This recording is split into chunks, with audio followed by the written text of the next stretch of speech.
Hierdie boodskap na toe gebring deur Skatte in die Hemel. Gaan sluit graag by ons Facebookgroep aan vandag. Vandag se skriflesing kom uit Johannes 8 vers 25 tot 28. Hulle vra hom toe: "Wie is jy?" Jesus het hulle geantwoord: "Waarom praat ek eintlik nog met julle? Ek kan baie dinge oor julle sê en 'n oordeel oor julle uitspreek, maar hy wat my gestuur het, is geloofwaardig, en net wat ek by hom gehoor het, sê ek vir die wêreld." Hulle het nie begryp dat hy met hulle van die Vader gepraat het nie.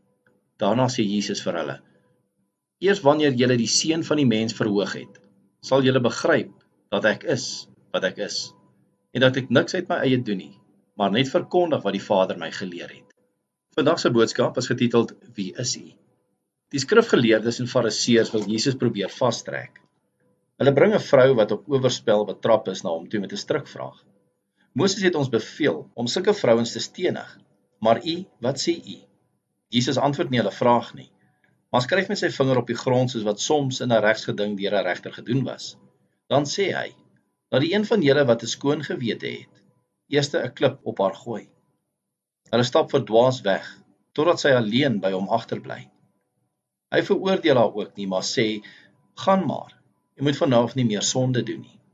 Jesus onmasker die skynheiligheid van die fariseërs en skrifgeleerdes deur sy woorde en dade.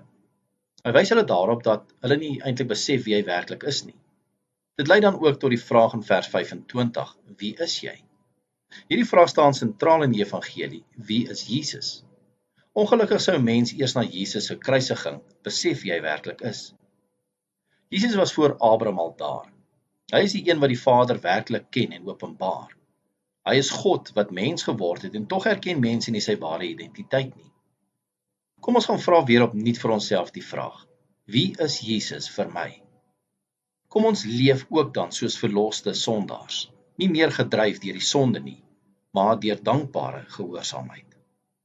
Kom ons bid saam. Ons hemelse Vader, help ons asseblief om nie oor ander te oordeel nie, maar om te besef dat U die groot regter is wat ons vrygespreek het sonder dat ons dit verdien. Gee dat ons sal gaan en nie meer sal aanhou sondig nie, maar dankbaarheid en gehoorsaamheid sal lewe tot U eer. Ons bid dit in Jesus se naam. Amen.